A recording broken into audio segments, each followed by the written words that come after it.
In the next question, the first thing that we're told is O is the center. Okay, so I always go over O, and I think, what else can the center give me? Is there a diameter? No. Are there radii? Yes, that one, that one. Anything else?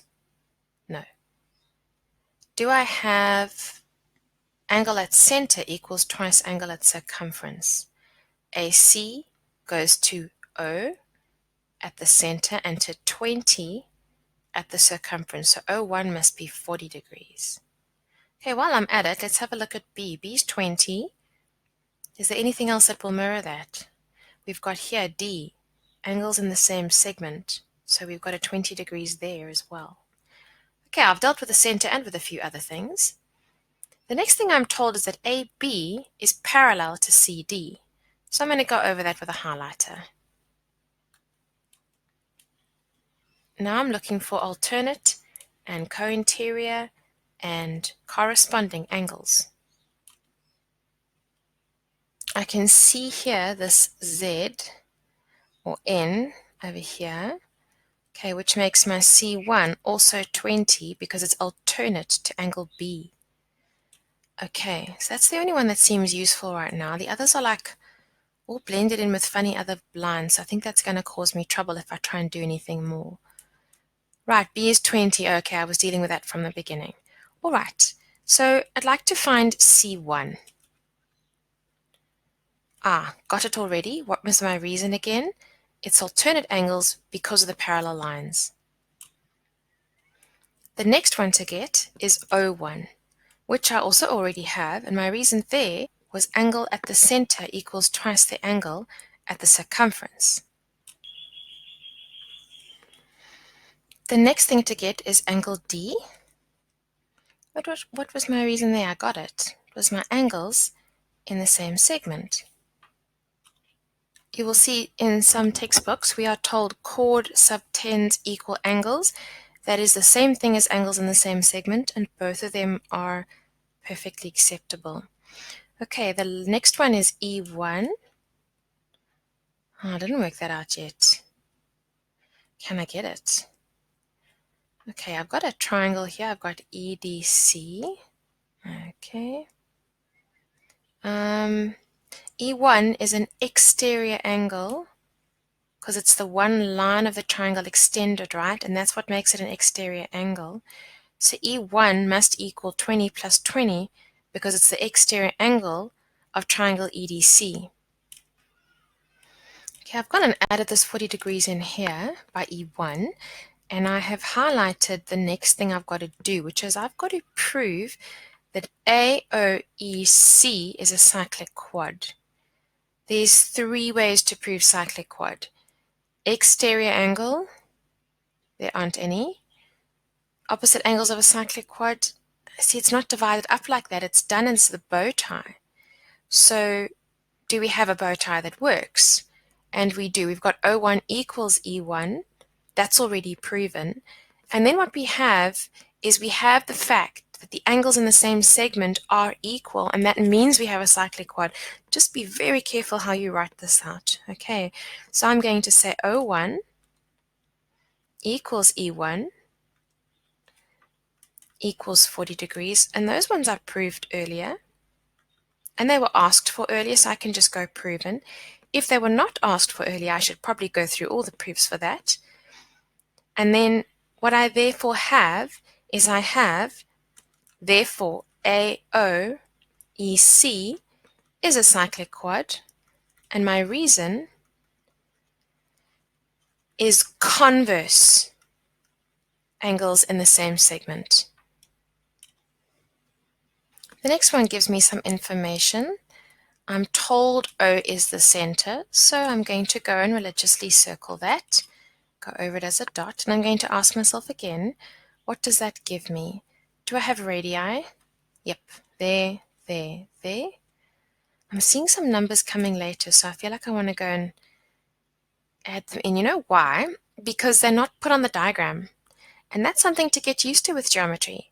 Sometimes numbers are put in the paragraph and the diagram, sometimes, like this one, just in the paragraph, and in other questions, just in the diagram. So we're always looking out for the way in which information is given. So AOCA, OC is 104. You see, gut instinct was right there because here I've got an angle at the center, and then that means that half of that will be the angle at the circumference. Okay, so I'm going to go and do that. So I've got angle at center, angle at circumference, radii. Oh, that means I can get A1 and C1. All right, those will be the same. I can work those out later if I need them.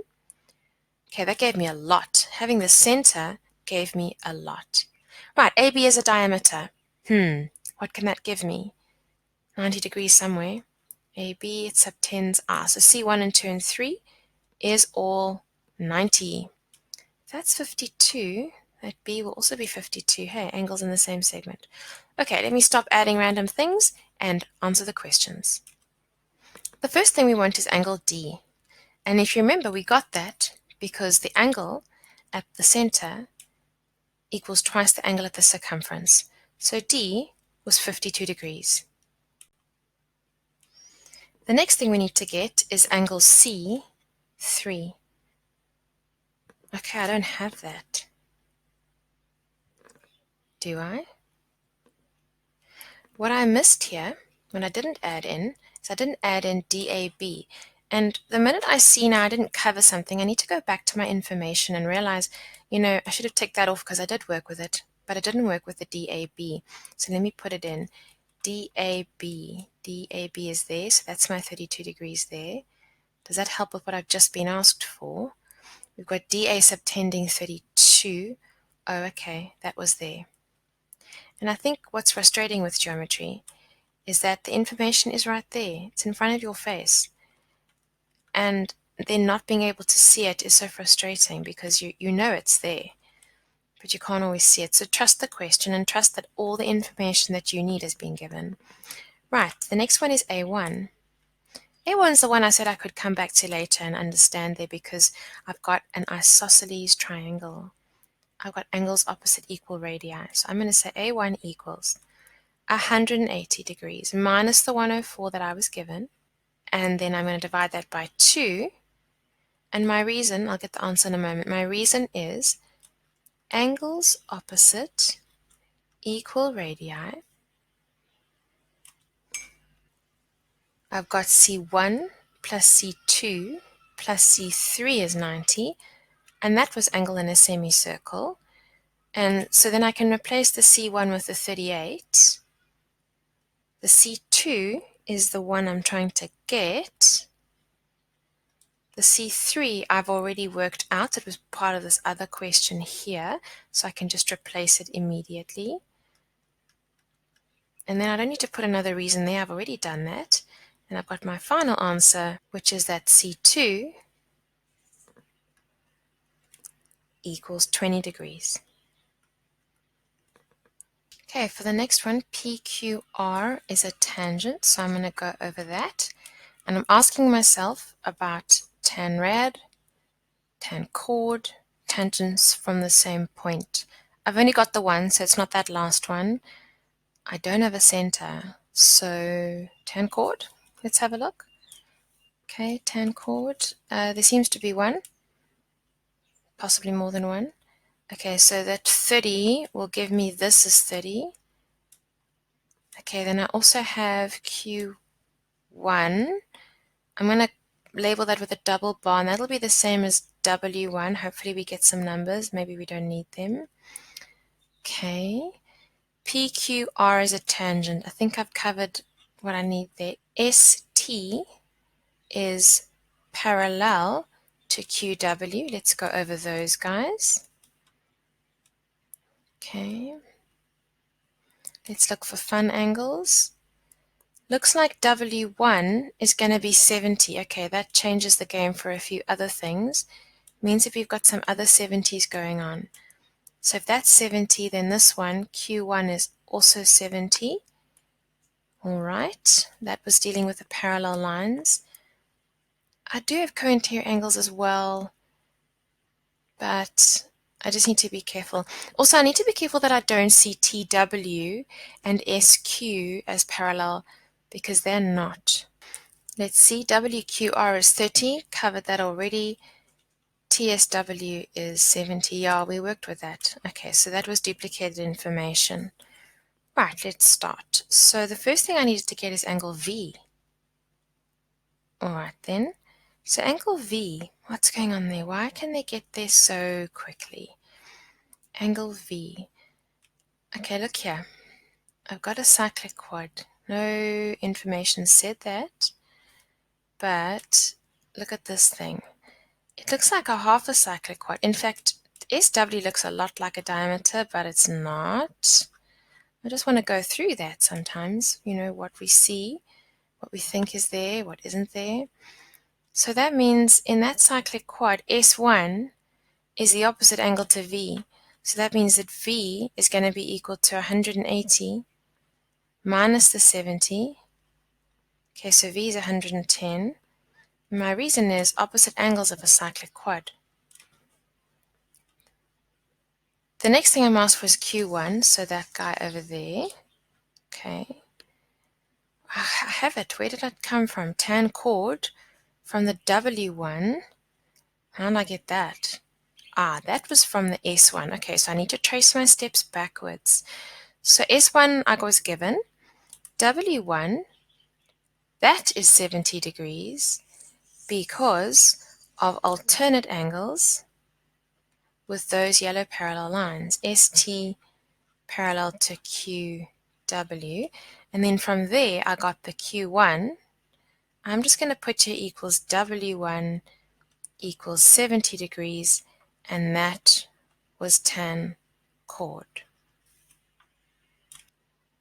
Then I need to get T1, and T1 is inside another cyclic quad. And I think that bears highlighting. You've got this T to W to Q to S and back to T. There's another cyclic quad, and T1 is opposite Q2, which I can definitely get because of angles on a straight line. So I just need to lay it out like that. First getting Q2 and then getting T1. So firstly I've got there Q2 is 80, angled on a straight line. And then I can say, well, T1 is the other bit. So that's going to be 100. And that's because of opposite angles of a cyclic quad.